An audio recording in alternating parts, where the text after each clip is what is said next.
All right, the Padres win here tonight. They do so. They take the series from the Angels, and we'll see if we can figure out Jim, who for the 100th consecutive year is having a computer issue. Why is it that everyone else in America, Jim, and you can probably hear me, has a working computer but you? All right, so I'll get this thing started. As you make your way in, the super chats are appreciated because Jim needs a new computer, and I've told him that for 6 years, and for whatever reason, he won't get one. So hopefully he'll get in here at some point sooner rather than later. Good win for the Padres, I would say, here tonight behind Randy Vasquez, who is absolutely terrific. He's pitched well for this team. And then Xander Bogaerts, I mean, he's had a nice couple of weeks in terms of coming through with some clutch moments, right? I mean, the 3-run home run coming with 2 outs. Brandon Lockridge here tonight coming through with 2 outs. All 5 of the runs coming with 2 outs. Manny Machado extending his hitting streak. A couple of bumps and bruises in this game along the way. Hopefully everyone's fine. Luis Arraez kind of wringing out his hand at one point. Manny Machado tweaking an ankle, staying in the game. But, this maligned bullpen for 10 days, something like that, 7, 8, 9 days, pitched very well. And Padres win a series, which is encouraging against, a team that has struggled, and that's probably to put it lightly. I mean, they haven't struggled like the Rockies have struggled, but a team that struggled. And after what was a truly disappointing, mind-numbing loss on Monday, the manner in which they lost that game with 6 runs scoring in the 9th inning, and that was the second straight defeat after losing in Denver. The way they bounced back, I think, really is encouraging. So make your way in. We expect a lot of people to be here, both live and on replay, as we've got the extended post-game show, wrap-up show for you here tonight. Subscribe. If you wouldn't mind subscribing, I appreciate that. I'm sure Jim does as well, wherever he's watching, like from his phone right now. But we're about 50 subscribers away from 8,500, which is super cool. We appreciate you guys and your support. It's kind of crazy to remember when we launched this channel, whenever it was, maybe 4 years ago, and we had done this on the radio for a couple of years. But to push 8,500 subscribers, Padres fans have been absolutely terrific. So if you wouldn't mind subscribing, appreciate it.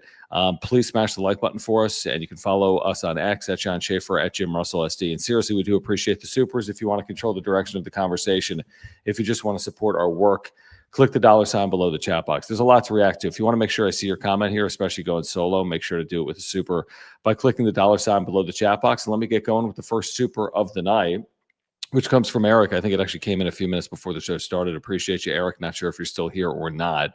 And I appreciate you saying this. Always excited to hear you debrief, or your debrief of the game and the status of the team. Go Pods. We appreciate that, man. You guys know we talk about it a lot during the day on John and Jim, San Diego Sports 760, then at night, obviously, as well on the wrap-up show. But I think it's encouraging considering what we were talking about 2 days ago, which was a bullpen that couldn't, that was just blowing leads left and right, and a team that had lost consecutive games to the Rockies and the Angels. The way they bounced back, I thought yesterday was impressive because they did it late, and then the Toddy walk-off, and then today – the manner in which they won, which was just, clutch 2-out hitting. I think they pulled it up on the Padres.TV post-game show. Like, this team is flat out really productive with 2 outs this year. As productive basically as any team in baseball with 2 outs. They've been clutch. And that was not a skill they possessed in 2023. They were clutch in 2024, and it has carried over here in 2025. So a lot of encouraging signs. I mean, you just look up and you see the Padres at 27-15, and that obviously is super encouraging. Here's Jim, by the way, this idiot. Get in here. What are you doing? How do you get in here? Put yourself in here. What are you doing? Oh, move yourself. What excuse do you have for yourself here tonight? I don't know. Well, what is it? Is it a ghost? Is it your computer? Is it the internet? Is it Aaron? Is it iHeart? Is it? Oh, it's definitely iHeart. What was it? Are you using your phone or are you using your computer? No, I logged into StreamYard, and for some reason it was like glitching, and it was just like connect to Wi-Fi, and it like wouldn't let me. My computer's on Wi-Fi, and then like I look over, and for some reason my laptop is at like, it says December 31st at like 4:01 p.m. What year? Like 1960? Yeah, dude, I have no idea. It was just fucking up, and I was this close to breaking my laptop. Now, are you using your laptop right now, or is this Aaron's computer? No, this is my laptop. What got it? What got it going? You just like restarted a couple times? Yeah, I restarted it and set the time. The time fucked everything up. For some reason, the computer was like on, I don't even know. Yeah, dude, These comments. dude, it was awful. It was, I was sitting here just like screaming. Please straighten the frame in your upper left frame, dude. Okay, you know what? Oh yeah. Come on, man. Sorry, there we go. All right. Well, Wait. we just started. I couldn't wait for you because there were 200 people waiting for us to get started, but it's good to have you. We were just discussing a series win. Xander Bogaerts coming through in the clutch. Brandon Lockridge coming through in the clutch. Randy Vasquez pitching well. The bullpen that you jinxed rebounding. And a nice series win. Yeah, other than me completely making Jackson Merrill look like myself out there.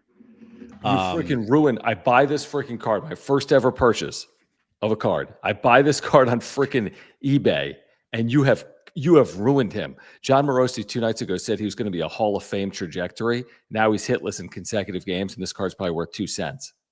He's like not making defensive plays in the outfield. He's swinging at bad pitches. He looks lost at the plate. I may have ruined Jackson Merrill, guys. Make sure I don't buy any bullpen cards. Don't Merrill's worry, going to be fine. I'll tell you who you haven't ruined, and we've been very complimentary for weeks on end, is Manny Machado, who is scorching hot at the plate. He's becoming as tough of an out as there is right now in the sport. He's hitting 340. Now, he tweaked his ankle there late. He stayed in the game. I assume he's fine because he's always fine. But 2 walks, 2 hits, 2 runs, a 900 OPS for Manny in May is like unheard of. He's usually a guy that heats up. He's hitting 340. He's hitting. I mean, that's bonkers. What'd you say today on John and Jim? He's hitting like 520 in his last like 7-8 games. Well, right now it's better than that. But yeah, in his last 7 games, he's hitting 520. Now, if you look at what he did after tonight, 2 for 2 with 2 walks, 2 runs scored. Yeah. It's even better. He's hitting 565 in his last 7 games with a 1,300 OPS. In his last 7? What's he done in his last 15? Because he's hitting 14 straight. Do you have his last 15? Yeah, his last 15 games, he's hitting 453 with a 1,100 OPS. He's hitting 450 over 15 games, folks. I mean, Manny Machado has been a huge catalyst. Toddy, after walking off last night, 0 for 4. Arise like tweaked his hand. I don't even know what happened there. Bogaerts the big hit. Now, Bogaerts has not hit, so to speak. I mean, he's hitting 243 with a sub 700 OPS, but he has come through much more in the clutch, and he is driving some runs in. He basically won them the game with that 3-run home run with 2 outs. I mean, that's all they needed tonight for Randy Vasquez, and that was a good at bat, 9-pitch at bat. Mike Pomerantz broke it down post-game on Padres.tv. He saw 6 changeups, and Hendricks eventually missed. He was like painting corners, and that kind of leaked over the middle of the plate, and Bogaerts hit his 3rd home run, and he's played better over the last 2 weeks compared to what he did the first 3+ weeks. Yeah, I am not going to sit here and be like Xander needs to do what Manny's doing and hit like 340 all the time, but what you're asking to do is if he's hitting 5th in the lineup, you got to drive in runs, man. Like you got to have more than 45 RBIs in a season if you're going to be hitting in the middle of that lineup. And ever since that Giants series, like he has many RBIs as Manny Machado in the year. And you would think Manny Machado is going to get between, 85 and 100. But Xander Bogaerts over his last 15 games, he's only hitting 250. But he's driven in 15. That's huge. That is massive. 15 driven in with 3 homers over his last 15 games. The average is not there, right? Like I said, he's hitting 250, but he's doing the things that Padres fans have been wanting him to do, which is drive in runs. And that's what he's not done the last 2 years, hitting in the middle of that lineup. I mean, you look up and you're like, well, Xander hasn't had an RBI in 35 games or something crazy. It was a lot. Well, like now he's 15. got 15 in the last 15 games, which is, I mean, that's a big number. It's a huge number. Yeah, he went like 15 games without an RBI. He has produced, and it's been valuable. I mean, he's definitely been a catalyst in probably 3 or 4 wins over the last 2 or 3 weeks. All right, let's get to some of the super chats, guys. If you are here, please subscribe. We're less than 50 subscribers away from 8,500. We need your help, so please subscribe if you're here live or on replay. And if you're here live, thank you for the super chats. If you're here on replay, thank you for the super thanks and your support of the channel. The Beef says SD heavy night, SDFC and Padres win. Let's go. Yes, we talked about that. That game was actually on San Diego Sports 760. SDFC, they win over Colorado. Of course, the Padres win. So it is a good sports night all around. I mean, the Padres are 27-15. Okay. SDFC is one of the top 3 teams, I think, in the Western Conference in Major League Soccer. But San Diego is 27-15. That's a big boy record into the second quarter of the season right now for the Padres. They are on a 100-win pace. Yep, just over. Yep, just over 100-win pace. They're playing good baseball. They've won 4 of their last 5 series. I know Monday night, for a lot of Padres fans, it was DEFCON 1, but what we said is like you win the series, you kind of let Monday go a little bit. Yep. Not fully, but you kind of like, okay, you guys won the series. That's what you want to do. Yeah, they've won 4 of their last 5 series. They swept the Giants in a 2-game series. They swept the Pirates. They took the series from the Rockies. They took a series from the Angels, and they could have easily won a series against the Yankees. So, like, yeah, I mean, that's a great point. They were really well positioned to win that series, not just because they threw 1 game away. I mean, they led both of the games. They did in the 7th inning or later. So they were well positioned. I mean, they were greatly positioned Monday night. Mm-hmm. That's as bad of a loss as they have had. I mean, a multiple run lead in the 9th. It was the worst loss of the year. Like, there's no question about it. Yeah, it was a bad loss. But they bounced back and they win 2 straight games. And that's what, winners do. They find solutions, and so true. Bouncing back after 2 just really ugly losses against the Rockies and Angels, 2 of the worst teams in baseball. You come back and you win 2 games here. Everything feels much better going into an off day tomorrow, heading into the Vetter Cup. Yeah, especially when I don't know if you've looked at the division, and I'm very careful. I mean, we rarely bring it up this time of year, but I would say this: the one thing I'm noticing is we're finally seeing a little bit of separation in the NOS, where the Dodgers and Padres have pulled 3-4 games ahead of the Giants and the Diamondbacks. Right now, the Dodgers are 3.5 games ahead of the Giants and 5.5 games over the D-backs, and the Padres and Dodgers are separated by just a half game. So I don't know if all 4 of these teams are going to hang in this race. I don't know if the Padres will. Nobody can predict it. I'm just saying that right now, the Padres are closer to the Dodgers than the Padres are to the Diamondbacks and the Giants from a standings perspective. And again, all they can do is worry about winning series. They've got Seattle at home. I do think the schedule toughens. We ran through it recently. Maybe it was the wrap-up show. Maybe it was John and Jim. Like, there are not a lot of off days coming late May through June, and there are some really tough stretches like Dodgers for 7 out of 10 or Giants coming up or Diamondbacks. So that's for probably another day as well. All you can do is do what you've done. And it's hard to ask for more than 27-15. Truthfully, though, Jim, they probably, I don't know if they should be better, but they certainly could be better than 27-15 based on these last 10 or 12 days and some of the games that they've squandered late. Yeah, there's at least a couple games this year that they could have easily won, and they didn't. Monday's a good example. That's a win that they should have won there. Pick a game in New York. There's a game right there. Yeah, they could add maybe 1 or 2 more wins to their record here that they maybe should have had. And they're sitting at the top of the NL West right now with the best record in baseball. So yeah, exactly. They're right there. They're one of the better teams in baseball. They're pacing for over 100 wins. They're winning series. That's all that matters. Same thing with this weekend. I don't care about the Vetter Cup. No one truly does. It's all a marketing ploy. Just go out and win the series, and you feel good. Did I hear that right? You don't care about the Vetter Cup? Are you a Don't tell that to baseball fan? Shilty. Don't tell that to Shilty, who's going to like Oh. proclaim this is like the biggest weekend in the history of both franchises meeting. You basically said like you hate Cracker Jacks. You don't like the 7th inning stretch. You don't like. I don't even know what else. I hate Pearl Jam is what I'm saying. Yeah. Yeah, I like Pearl Jam. Padres Pain, thank you for the super chat, guys. Thank you for your support. Please subscribe and thank you for the super chats. Click the $ below the chat box. Padres Pain says, didn't Jim get a new Mac last year? He did. He bought a computer that he returned like 1 or 2 times at some point within the last year. Here's the deal, guys. I'm not rolling in money as hard as that is to believe. So I got the computer.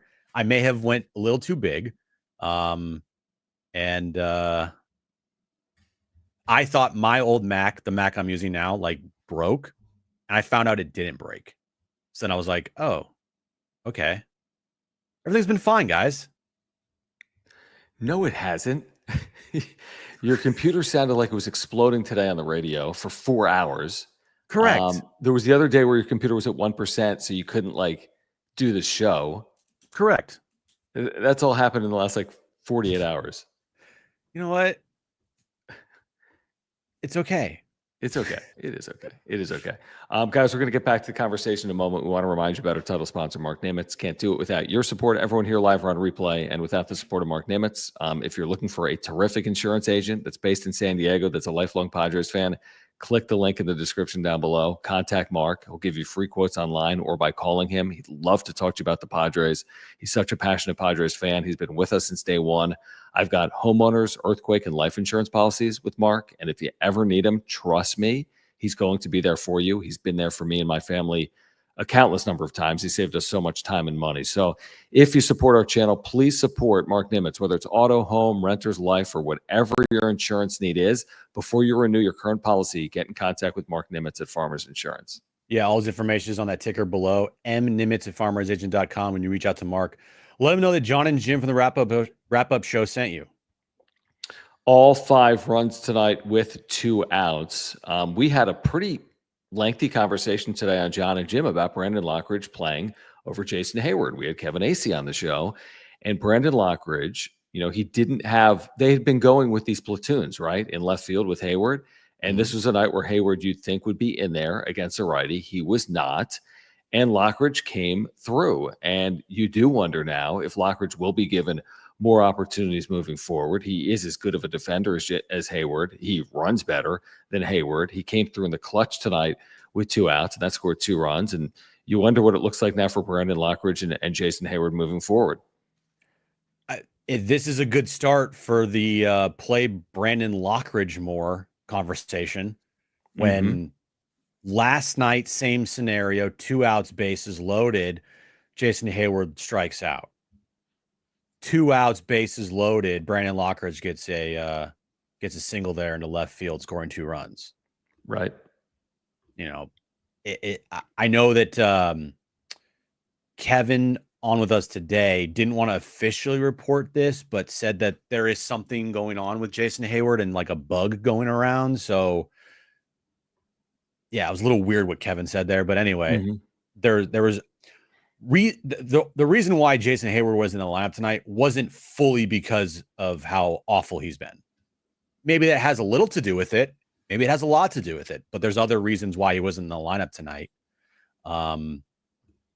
But hey, man, when you're given an opportunity, go make the best of it. And Brandon Lockridge was given an opportunity tonight, and he made the best of it.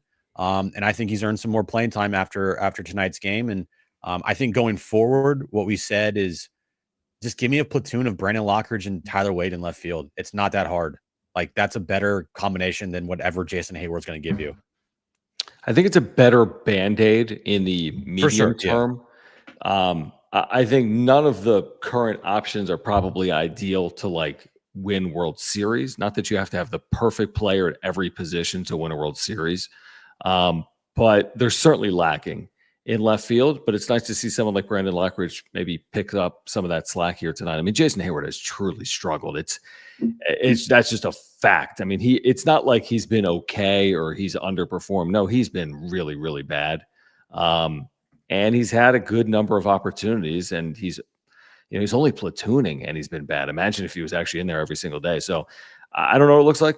Maybe he's here until the trade deadline. Maybe he's here all year. Maybe he's not. I mean, maybe you're right. Maybe they'll have a better option. Maybe they can upgrade. I don't think he's going anywhere immediately, like Yuli Gurriel kind of just went away. But maybe he will. I'm not sure. I'm really not sure what's going to come next for Hayward. Well, look, the Padres left fielder did play tonight. It's just he wasn't on the Padres. No, you think that's freaking Ward? That's Taylor Ward. Could be. He's controllable. He doesn't cost a lot of money. He's a free agent after next season. Now, again, is he going to light the world on fire with a great batting average and an awesome OPS? No. But this year so far, John, his power numbers, he's got 10 home runs and 22 RBIs. All right. Hit another home run tonight, hit a grand slam there on Monday. Last year for the Angels in 156 games, he hit 25 home runs and he had 75 RBIs. He hit 246. Mm-hmm. I would take that in a second in left field. Yeah, no, you're right. They'll have options, and maybe he is one of them. But yeah, they'll have options to upgrade. I would think. That's a guy on target. Yeah, that's a guy to target. And again, it'll be interesting to see what AJ Preller prioritizes at the deadline and how much of a priority it is. I know, knowing Preller, he's checking multiple boxes, so he will try to address left field, assuming it's still an issue, which it will be in all likelihood 2 months from now. Sean, thank you, man, for the super chat. Appreciate you guys. 400 of you here live right now, many more on replay. Please subscribe. Less than 50 subscribers away from 8,500. And thank you for the super chats and the super thanks. Click the $ below the chat box if you want to see your comment on screen, if you want to control the direction of what we're talking about. He says, how about Mud? His broadcast is so underrated. The interview with Cease and the hat antics he makes the broadcast. Yeah, I mean, he's been terrific. He's been here for forever. I did enjoy that interview in the middle of the game, in the dugout with Dylan Cease, talking about last night and more. Mud has been kind of an institution, truthfully, when it comes to San Diego sports and Padres baseball. He's been the constant through line for this team in the broadcast booth for the last 20 plus, for 20 years? Yeah, I think someone could tell us exactly how many years, I'm sure in the chat. I think it's 20 plus. I mean, I remember moving to San Diego, watching the Padres on Channel 4, and it was Mud and Matt Vasquez, and then it became different variations of the booth, but Mud's always been there, and Mud is a constant. He's elite, and he's not. I don't think he's underrated at all. I think people know how good he is. Yeah, I think locally I agree with you. I don't think he's underrated locally. I don't know if he gets the respect nationally that he probably does deserve. It's hard when you're a baseball local broadcaster to get national respect, I think, truthfully. Maybe you can get it in New York or Los Angeles, but it's harder. But yeah, he's got the respect of San Diegans and Padres fans, and I think it's a really good super chat, Sean, so appreciate you mentioning that. I did want to mention, by the way, Darvish, who tonight allows a 2-run home run in the first inning in Vegas for El Paso, but ends up throwing 4 innings. Just kidding.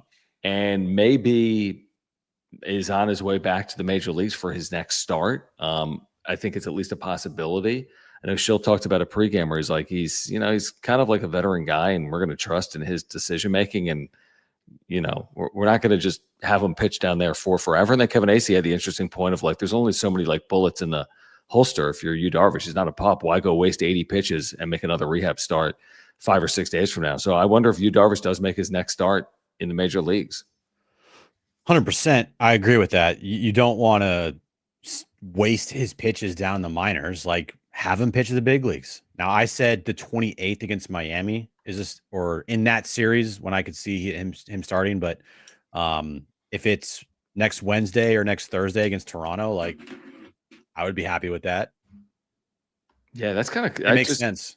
It's interesting. I mean, we've been talking about it for a long time. where's Darvish? Where's Darvish? Where's Darvish? But all of a sudden, it's just like popped up, and there's Darvish. Team's Just like 27-15 without him. 27-15 without him. 27-15 with the Jason Hayward discussion every night. 27-15 with the catching situation that has actually provided more value offensively than we probably expected. Getting Darvish back, though, is a big piece for where they want to go, is what I would say. It's not necessarily a big piece for like Toronto. Okay, great. So you come back and you pitch against Toronto. Great. They have options. Will they go six-man rotation is interesting. Vasquez has been really good. Kolek in 2 starts is not allowed an earned run. Do they stretch out to this rotation to 6? That'll be interesting. Just Darvish, what he means is, he's going to potentially be on the mound in important situations in the postseason like he was last year. You need Darvish to really reach your goals, I think, in the postseason. He was good last year in the postseason. They could use him again in 2025 in the postseason. It almost feels like how we talk about all the time, the Dodgers is like, oh, they're just, resting these guys and getting ready for the postseason. Like they signed Blake Snell, not for the regular season, but for the postseason. Mm-hmm. It does kind of feel a little bit of the same here with Darvish, where I'm like, I'm not sitting here every night wondering to myself when he's coming back and how, they need Darvish. They need Darvish. Like when they need Darvish is in a postseason. Because if you were to ask me, who would you rather have start a game for you, Darvish or Randy Vasquez or Stephen Kolek, it's not even a question. It's Darvish. No doubt. So getting him healthy to the postseason is like the number one priority with him. Regular season stuff, whatever. I much rather have him be healthy and feeling good and pitching well close to the postseason than on May 23rd.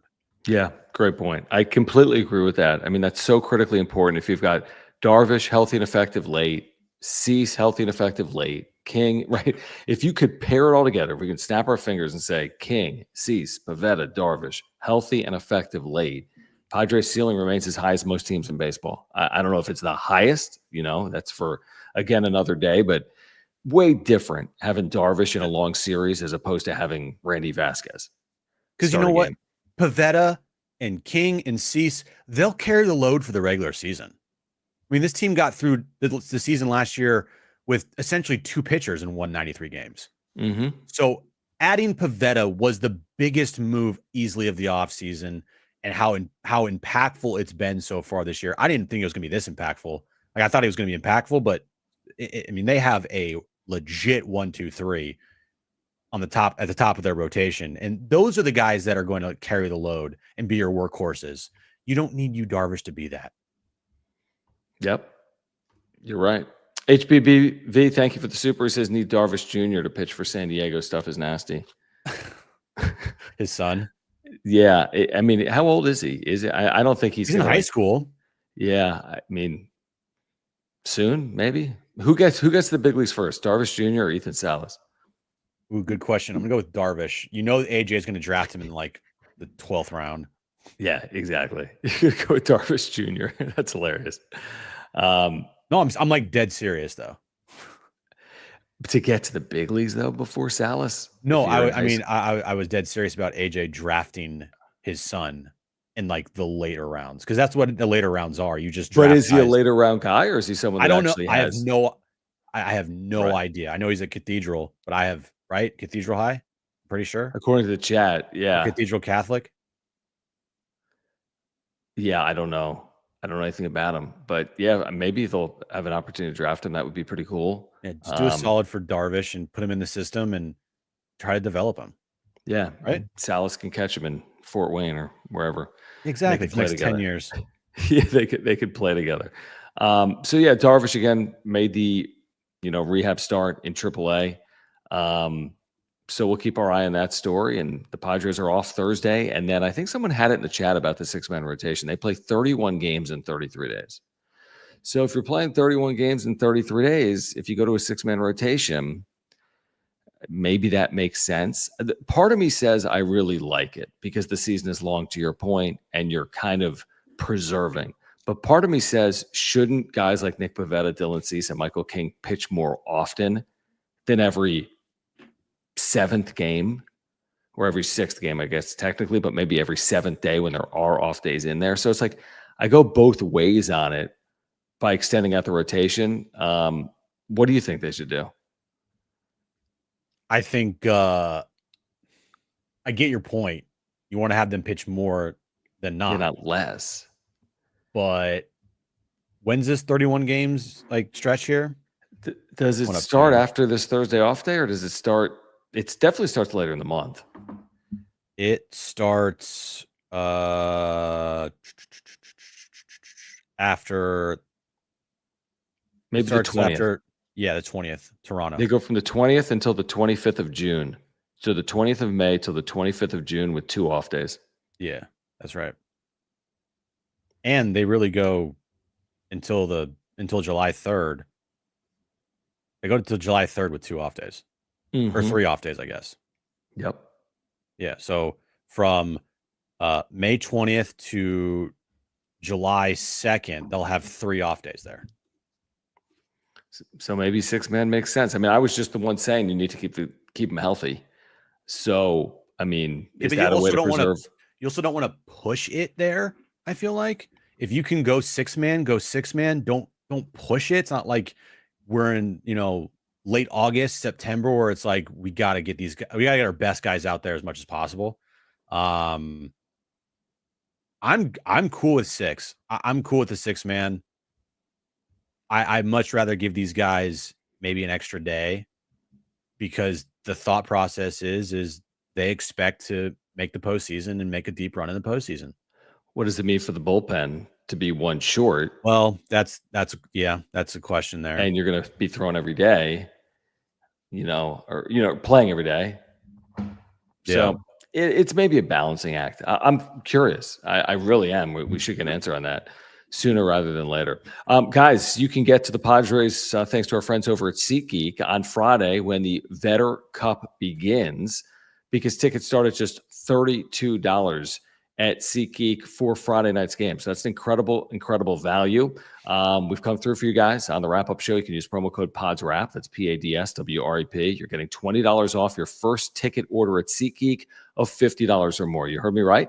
It's $20 off your first purchase with promo code PADSWRAP of $50 or more. Just click the link in the description down below to download the app and have the code automatically added to your account so you can use it now or later. We do want to thank SeatGeek for that. And again, you can get into Petco. I mean, Friday night, this team is rolling. You can get in and sit in a seat right here, including fees for around $40, plus take $20 off a pair of tickets. So you're looking at, a pair of tickets with fees with the promo code of PODSWRAP, and you're getting in for, $65 on a Friday night at Petco Park. That's a pretty damn good deal. And look at those seats specifically. Yeah, section 301, but you're right behind home plate. Yeah, those are really good tickets. And just a reminder, SeatGeek is MLB's official ticket marketplace. So your tickets, they're fully guaranteed and instantly fulfilled in your account after purchase. All you have to do is just use our promo code PODSWRAP, PADSWRAP. SeatGeek, they got your back. Each ticket's rated, as you see on the screen there, on a scale of 1 to 10.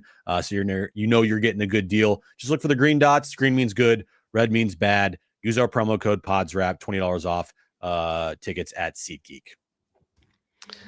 All right, back with you here on the wrap-up show. Padres win this series over the Angels. That's what we asked them to do. They did it, just like we said, go win the series against the Rockies, even though they had that sweep in hand, but they win the series. And now the Mariners will be here Friday night. Just looking more into this game here tonight, we haven't touched a ton on Randy Vasquez, who has put together, 3.45 ERA. 9 starts into your season is damn impressive. 6 innings, 4 hits for a guy that's not overpowering anyone, right? He's not getting tons of swings and misses. 6 innings, 4 hits, 1 run, only 1 walk. That's the key for Vasquez. Only 1 walk. That's impressive. He struck out 5, which is a nice number for him in 6 innings. And then the bullpen, which had been maligned, Jacob, Morejon, Suarez. We need to get into Suarez, of course. Non-save situation, which is the perfect spot maybe to put him in. And he comes through with 2 strikeouts in that 9th inning. This was an extremely well-pitched game by the staff. Angels had just 4 hits tonight. Yeah, I think Randy Vasquez has really pitched well this year. The one thing that I don't like about Randy Vasquez is his high walk total, Yep. but tonight was just exactly what you're looking for from Randy Vasquez. 6 innings, 1 earned run, only 1 walk, 5 strikeouts. Like, man, if you could string, out of every 5 starts, you get 3 of those starts from Randy Vasquez. That's just incredible. I mean, he's got a 3.45 ERA. His whip's still pretty high. Only 23 strikeouts and 44 and a third innings pitch. But what he's doing is he's giving this team innings, and he's giving this team quality innings. If his whip is going to be up and he's going to walk the world, okay. But you know what he's doing or what he's not doing? He's not allowing all those walks and all those hits to turn into runs. So he has pitched very effectively for this team this year. He's given them exactly what they've asked of him. Go out there, give us innings. Don't, who cares if you have a 5-walk game, but just as long as those walks don't turn into runs, and it kind of, it hasn't for the most part. I mean, he's had a couple bad outings here and there, but I'm just looking at his game log here, John. And honestly, he's had 2 bad starts. Actually, he's had one. He's had actually 1.5 bad starts. And what is it? 9 starts now? Yeah. So, I mean, yeah, dude. At Detroit was bad. 2 innings, 6 earned runs. And then again, at home against Tampa Bay Rays, 4 2/3, 3 earned runs. Not the worst thing in the world. So honestly, he's had 1 bad start this year, guys. 1. And that was in Detroit. Everything else, 6 innings, no earned runs. 4 2/3, 2 earned runs. 5 innings, 1 earned run. 5 innings, 1 earned run. 5 innings, 1 earned run. 6 innings, 2 earned runs. 6 innings, 1 earned run. Like, that's his starts this year. And then the other part of this conversation, and we can spend more on Vasquez if people want to. I mean, the other part of this conversation is the strength of the Padres this year, outside of the last 7 or 8 days, has been their bullpen. They've preserved leads. And to get back to what we had seen for the first 30-plus games, where not only did they go 3 scoreless innings, they didn't allow a hit in 3 innings. And it was pretty quick and easy. Jacob, Morejon, Suarez. And Suarez is the most important part here, because when you get, just completely taken off your game like you did on Monday, where you can't throw strikes, right? And you probably have to, imagine how restless you are that night, thinking about all of the things that went wrong. And then to sit on it Tuesday and get back out there. I know it's an unsafe situation. I kind of like it. And he works the 3 up and 3 down. He strikes out 2. He pulls his ERA back under 3. That, to me, is an ideal situation for Robert Suarez to be pitching in. It wasn't a 2-1 game where you're getting back in the saddle. It was a 5-1 game. And now, hopefully, Monday night is behind Suarez heading into the weekend. Yep. I still watching Suarez. I don't know if you felt the same way. Like, didn't feel like his command was all the way there. I felt the same thing. Like, he definitely was all over the place, not hitting his spots, but got the job done. And hopefully, as Mud says, that turns into a confidence boost, for him going forward, because he was not sharp by any means tonight. Like, he wasn't, but he got through a clean inning, and that's the most important. Yeah, definitely. And I think it's encouraging for Alec Jacob. He was the one that allowed the grand slam. So you want to get back out there. And, he's had a really nice year. I mean, they all have, really, other than Wandy Peralta, who's been hit hard here recently. I mean, other than Peralta, all these guys have been effective. Even the non-A team, the Alec Jacobs and the Yuki Matsuis. I mean, these guys have put together really nice, 15 outing, 20 outing starts their years. Adrian Morejon's been a huge part of this bullpen as well this year. So it's part of their formula to me, Jim, still is not going to be out slugging, even though they have sluggers like Machado, Tatis. Like, you like this lineup, Merrill, Arise. It's not out slug to me. It's out pitch. It's just hold leads. I think they're built to do that at Petco Park. I think they've proven that this year. And I think that's going to be the formula. I don't know where the offense will rank at the end of the year. I think it's a good offense, but I don't think it's a top 3 offense in the sport. But I still think they can win a lot of games because of this bullpen. I think it's top 12, top 11. Yeah, offense. I wonder what it is. I mean, I don't even know how to quantify it perfectly. There's a lot of ways to do it. But yeah, I agree with that. Last year's was a top 5 offense. Yeah, because something like that. you incorporated. I mean, every single position in the outfield was an all-star last year, and they all produced. Yep. Tatis, the injury, obviously, but I mean, look at his numbers at the end of the year. Like he put up some good numbers in September. He had like 7 home runs in September. It was wild. Yeah, something like that. So you had, I mean, an elite outfield as far as production goes. You still had Manny, what he did, and you had Luis Ariz, and then you had other role players like Kyle Higashioka giving you 18 home runs at the bottom of your lineup. Last year's lineup was elite. This year's lineup is very good with a top 4 that is elite. Yeah. Yeah, completely agree with that. Yeah, I mean, again, the power conversation is a fair conversation. I mean, we read Machado's second half numbers this year on John and Jim, and they were so Wild. filthy. Some of it I forgot. He had 23 home runs in his last 83 games played last year. 23. So yeah, he might be sitting on 3 home runs, folks.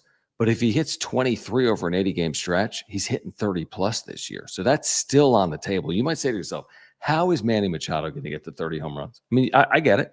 It's the middle of May, and you're asking yourself, how is Manny Machado, who no one's complaining, he's hitting 340. He's as good of a hitter as there's been in the National League, but you might be saying, how's he going to hit 30 home runs? I think you and I agree. I honestly, if I had to bet real money on Machado hitting 30, I'd probably be tempted to take it. I'd probably take the over on like 28 and a half, and I'd probably take the over on 29 and a half. It maybe sounds foolish 40 something games into the year, but we've seen him do this before, and I think he's going to do it again. Yeah, I'm just not going to bet against Manny putting up, 28 home runs, right? Yeah, I'm just not, because he gets his numbers. He's a power hitter and he gets his numbers. Look how many home runs he has in his career. He's going to get around 500 home runs. Like he's going to hit home runs. They're going to come, and he'll have games where it's 2 home runs. I know it. I would be utterly shocked at the end of the year if he only had like 12 home runs in the season. That's not happening. No one has had more hits through age 32 in the history of baseball at third base than Manny Machado. Right. That's the pace he's on. Now he needs like another like 40 or 50 hits. He's on a pace to have more hits than any third baseman in the history of the sport through age 32. This guy, and some of it we've taken for granted. There's been a lot of rightful criticism over the years. There have been real highs and real lows. You are watching a Hall of Fame player throughout his prime in a Padres uniform. That's what we've been watching. Hasn't all gone perfectly, but we're seeing another one of those stretches where every single night he falls out of the bed with a hit or two, and he's hitting 14 consecutive games. Like that's a big number. It's one of the longest hitting streaks in Manny Machado's career. It's hard to do that now in Major League Baseball. And hopefully continues here moving forward for Manny. I mean, it's just 340, Jim. I'll be honest with you, I didn't expect that. I didn't out of Manny Machado, and he's not going to maintain that, and that's fine because I think the power will come at the expense of his batting average eventually, just like Merrill was never maintaining 400. And that's fine. They don't need to maintain that. They just need to be good and consistent, and they're capable of doing that. Yeah, he is healthy for the first time in a while. He played all last year with a bum elbow, guys. Right. Like his elbow was jacked the F up, and he still put up some damn good numbers for this team last year, even with the awful first half or majority of the first half. Yeah, it was bad. It was awful. I mean, we were destroying him every night on the wrap-up show. Yeah, he was just playing really bad. And he said it from day one that he's healthy, and he put together a healthy offseason, and it's really showing. I mean, dude, 340 for Manny Machado, like what? Crazy. I mean, and he only has a 900 OPS, could be higher, and it's gonna. I mean, I'm just looking at like his career here. His best season at the plate, as far as like average goes, was, I'm not counting 2020. Right. His best season, guys, at the plate was 2018, the year that he got traded to the Dodgers. Yep. And overall that season, he hit 297. With a what? Did he have a 900 OPS? He had a 905 OPS. Yeah. So he's done it one other time in a full season, right? I've looked that up before. He's had a 900 OPS. What, Jim? One time in his career in a full season. In a full season, Because he smoked the ball in 2020, but that was 60 games. Yep, that was it. 2018. That's the only year he's had a 900 OPS or better. Obviously, 2020 doesn't count. Yeah, he's a career 827 OPS, and he's a career 280 hitter. He's hitting 340 right now. 340 with a 900 OPS. Again, he's not maintaining 340. We agree. Can he maintain 900 OPS? Also will not be easy. But dude, he's got a 410 on base percentage through 42 games. Okay. Can he hit 300 this year? Yes. Can he have a 400 on base? That'll be hard. No. We could probably 380. Yeah. And can his OPS sit above 860 at the end of the year? Yes. Yeah, I think so too. I think these are all realistic and maybe an outside shot at 890, 900, which is where he is right now. With the power, maybe he can keep that OPS in the 900s for just the second time in his career, which would be damn impressive as a 32-year-old for Machado. His slug is only 490. Right. So let's give his slug 50 points as his batting average drops 50 points. Right. So let's just look at his best. Maintain it. Let's look at his best year in a Padres uniform. That was 2022. Yeah, when he was second in MVP. Yeah, he hit 298. Jeez. He had a slug of 531. Wow. He had a 366 on base, and he had an 897 OPS. He had 32 homers and 102 RBIs and 37 doubles. Yeah, give me that. He's on pace for well over 30 doubles. The home runs will come. Same with the RBIs. But if at the end of the year, John, he's hitting say he hits 320 with 26 bombs and 89 RBIs and 39 doubles. And an 891 OPS? Dude, yeah, that's a freaking that's a massive year. That's a massive year. Even if that home run number, even if that home run number dips to your point to that 25, 26, there'll be a year where it's going to dip. I mean, he'll get into his mid to late 30s. I don't know if he's going to hit 30 home runs, but right now I'm still expecting the close to 30 home runs from Manny. JD's third. Thank you, man, for the super chat, guys. There are 500 of you here live right now, roughly. Please subscribe. We had pulled to within 50 subscribers of 8,500. We're 47 subscribers away. So a number of you have subscribed tonight. We appreciate that. We are here for you year round, in season and out of season. We're talking Padres baseball. We're talking Major League Baseball. We'll talk trade deadline in the weeks ahead as well. So if you have not subscribed to the channel, we are here for you. We are here for you during the weekdays on John and Jim from 2 to 6 p.m. We've got a YouTube channel over there as well. And we do appreciate your support. You know how often we do this. We appreciate the supers like this one from JD's third. Just click the $ below the chat box. He says, this, in my opinion, is the most impressive win of the season. Tonight? Not to me. He says they won without Merrill and Nando, and what he means is they didn't have a hit. Great team effort, waiting on power for Manny. Singles counter? Singles count too. Okay.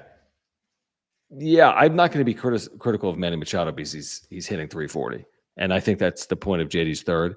I wouldn't call this their most impressive win of the season. I don't think it's probably anywhere close, me personally. And you have to win games where key contributors don't produce, like Jackson Merrill and Fernando, and that is to their credit. Yeah, I'm just looking here to see what was their most impressive win of the season.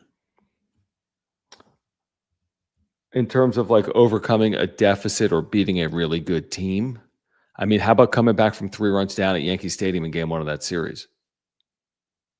Yeah, that was it right there. That's the one I was looking for. Yeah. That Monday night.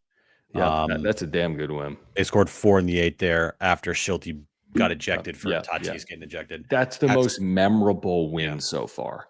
That's the most impressive win of the season this year. And I thought last night was probably more impressive to me, down 4-2 in the 8th.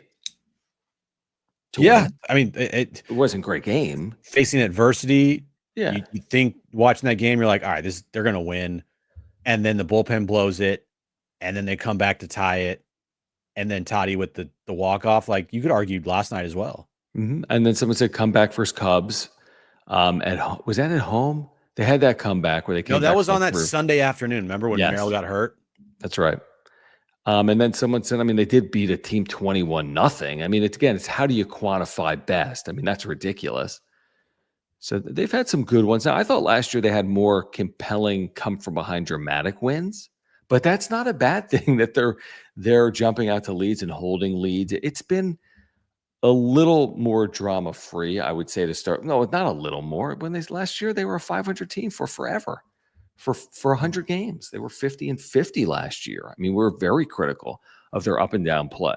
So this has been much more drama free to start the year than it was a year ago. Doesn't mean it's going to continue that way, but that's how it's played out so far. I mean, they got off, Jim, to the fast start, and they've just maintained it. They were 7-0, and from that day on, they're what are they, 12 over 500? They're 5 games over 500 since they started 7-0. They've just been solid.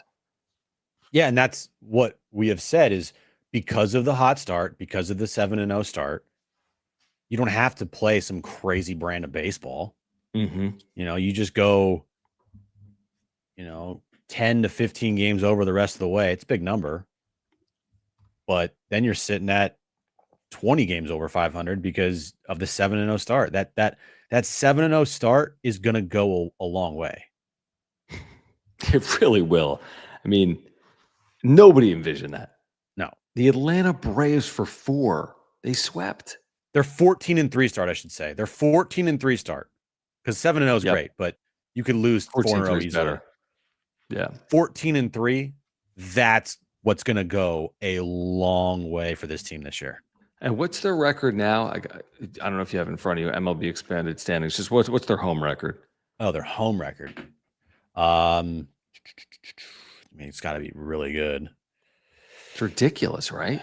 Yeah, they are 16-5 at home. We were talking about 50 home wins, right? Earlier in the year. They've played 21. That's 1/4 of their home schedule. They've played 1/4. They're on pace for 64 home wins, which isn't happening. But they're fully capable of winning 50-plus games at home. And if you then add that to, let's say, 43 road wins, you're right back to where you were last year. And if you win 44 times on the road, you got more wins. Or if you win 51 times at home, you got more wins. You get my point. So, I'd be surprised if they didn't win 50-plus games at home. That's how I feel at 16-5. I could be proven wrong. But they're fully capable of winning 50-plus games at home based on everything we've seen to this point. That's how. Now, again, is it harder when you're taking on the Dodgers 6 or 7 times at home? Yeah, probably. Or the Giants. They're 2-0 against the Giants at home. But, we know the formula. And the formula is what they've used to this point. Let's talk Mova Globes. Okay. Because you can get 10% off these puppies with promo code PWS10. Click that link in the description down below. They have all 30 major league teams officially licensed, including your San Diego Padres. But you might have a friend or a family member in your life that is not a Padres fan, but is a Mets fan or a Red Sox fan or a Yankees fan or a Giants fan or whatever it is. You can pick them up for all 30 teams, and you can get 10% off with promo code PWS10. These spin automatically with no cords, no wires, no batteries. They spin because of light. Artificial or natural light. Such a cool company. Their employees are in San Diego. They're based in San Diego. The technology was invented in Cardiff by the Sea. It's terrific technology. They have other globes as well for like planets and more. So make sure to check them out because you can get 10% off whatever your order is, including these MLB globes, the perfect gift for the baseball fan in your life. Click that link in the description down below. Use promo code PWS10. PWS10. Pick a Mobile Globe up today. Boom. Oh, look at that. All right. Isn't that nice? It's good. It's cute. Very, very nice. Hold on. I was going to pull up Underdog at the same time. Do you want to talk about... No. You don't? You know what I was going to say. Guys, best and easiest place to play fantasy sports is Underdog Fantasy. You guys know that. And you can play across multiple sports, including PGA Championship, which gets underway in the morning, and then NBA playoffs, and then, of course, Major League Baseball like the Padres. Use promo code PODRAP and get a 50% deposit match and a free gimme pick. But it's so simple and easy. Like you say Bryson DeChambeau is going to have lower than 69.5 strokes tomorrow, and you say that Jokic is going to have lower than 1.5. What's that? It's a nice. Yeah, that's pretty nice, 69.5. Mm-hmm. You say that Jokic is going to have lower than 1.5 3-pointers made, and you say that Shea's going to score higher than 30.5 points, and maybe add in some Padres. I mean, it's fun. It's simple. It's easy. You can win big time. We've had some huge hits. You can win up to 1,000 times your money in a single night, but you can play small like this, where you go 3 for 3 and $10 pays 74.80, or you can go big and you can couple it with Scotty Scheffler and Jamal Murray and Rory McIlroy, and all of a sudden $10 pays 569. And if you flex it, you don't even have to get all the picks right, and you can still win. So make sure to click the link in the description down below. Use promo code PODSWRAP. That's PADSWRAP. Get a free gimme pick and a 50% deposit match up to $1,000. Yeah, use our promo code PODSWRAP. Also, if you're wondering how to download Underdog Fantasy, just hit the QR code right there. Scan the QR code. Use our promo code PODSWRAP and start playing, and hopefully you win some big time money. Let me pull up the super here from JD Gacho. Haven't read it yet, but thank you, JD Gacho. We always appreciate you. He says Mets Yankees will be must-see theater. That's this weekend, right? Sunday Night Baseball. Guessing Soto won't get a hero's welcome in his return to Yankee Stadium. Get your popcorn ready and enjoy. Interesting. Hadn't fully thought about it, truthfully. But this weekend we've got Subway Series, and that'll be apparently in the Bronx at Yankee Stadium. We do have Juan Soto's return from Citi Field to Yankee Stadium coming up this weekend. I think that is compelling, and I'm sure the TV ratings will be probably pretty decent for Mets and Yankees with Soto's return. I think so. Maybe a little better than if it was like Rockies and Pirates. But not as good as if it was Vetter Cup. Oh, Vetter Cup's going to just be blow people's minds. What is he doing this year? Soto. Juan? He didn't play tonight. I don't know why. He hasn't homered, has he? He's hit 8 now. He's got an 845 OPS. I think he's been fine. Sitting 255. 8 homers, 20 RBIs. Yeah, it's fine. He's just always going to have a high OPS because he walks so much. Yep, exactly. How many career home runs has Juan Soto hit? He has 209. How old is Juan Soto? He is 26. How many home runs will Juan Soto hit? Well, he's been in the big leagues since 2018. So that Would you take the over on 450? Yeah. Yeah, probably he's going to play forever, right? You get close to 500. Yeah, close to 500. I mean, like you said, all he does is walk, so he's not going to hit 600. And he plays and he posts. I mean, he just 151, 153, 162, 157. Those are games played. He's played every game this year for the Mets except for today, which I don't know why he didn't play.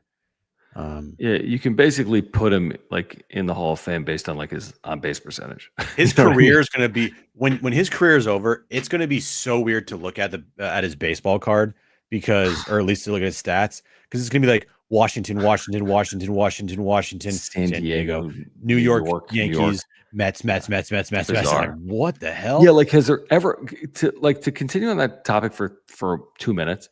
Has there ever been a generational player in baseball to play with 4 different teams by this young of an age? There's no way, right?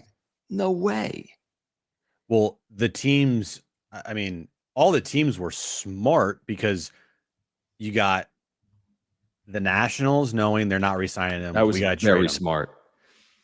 Padres, now they knew they're not going to re-sign him, but they can't pay him the money because they just couldn't. So by circumstance, they have to trade him, and it turns out to be a great trade.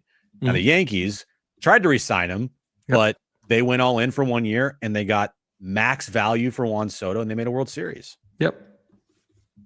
I think all teams got what they were looking for, maybe except the Padres, but maybe still made Padres LCS with them. The Padres got like they didn't get like the 100% Soto. I do think that's fair with the benefit of a little bit of hindsight. I feel like they got like the 80% battery charge, but they didn't get like the 100% battery charge. I mean, he was really good. He was really good. I defended him as much as anyone. It's wild. The numbers are the numbers. You're like 2023 wasn't that good. He had 35 home runs, 190 RBIs, and he had a 929 OPS. Okay, maybe it was more like 90%. What? Just the team wasn't good. You're right. He was good. And people were like, Juan Soto sucked. I'm like, What? I do remember that. What are you And also, talking he about? had some impactful moments in the 2022 postseason that people forget about because there were other big hits like Jake Cronenworth. Yeah. Like there were other moments, but he had a big hit against the Dodgers in that series. He had a big hit in that wild Madness. card round, right? I mean, he had a home run in Philadelphia, did he not? He was heating Like up. He had back-to-back games with home runs in games 5 yeah, or game 4 and 5. yeah. So he was good. I mean, was he again? Was it his Yankees year? No, it wasn't his Yankees year. It's because his 52 games they played with the Padres in 2022 was not good. That was bad. He hit 236 with a 778 OPS. That was It crazy. wasn't good.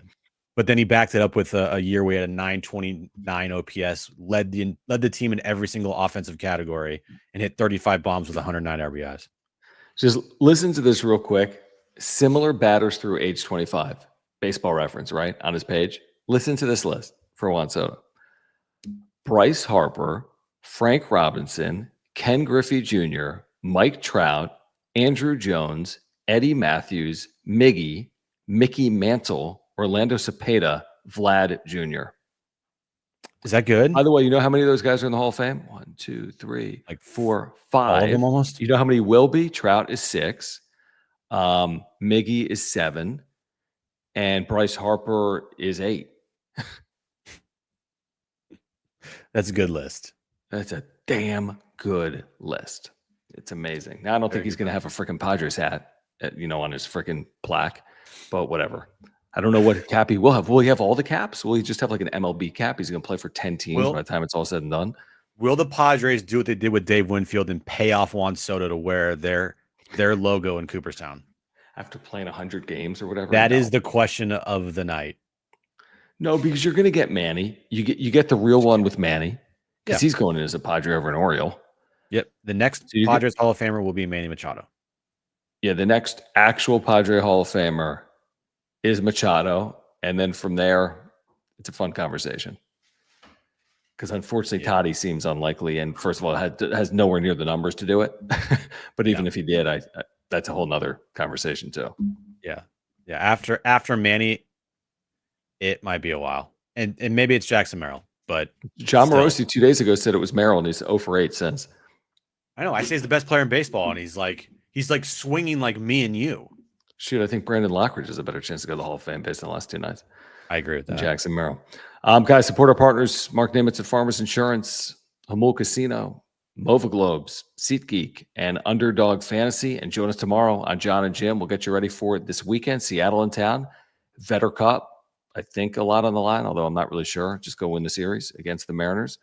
That will get underway on Friday night. Of course, our next wrap-up show will be on Friday night, but you can join us on John and Jim, 2 to 6 p.m. each of the next couple of days. I see the super that just came in from Andrew. Thank you, Andrew, for the super chat. He says, Soto never got big hits in 23, empty numbers. Team sucked. I mean, they were like 15 games under 500. We're not going to get into that. I will say that. Let me just if I were to look at his average with runners in scoring position that year, maybe it's not that good. I don't know. But for whatever reason, there's 2 people from the 2022-2023 Padres team that made an NLCS that everyone just hates, and it's Bob Melvin and Juan Soto. Those 2 guys are like the worst people ever around this town.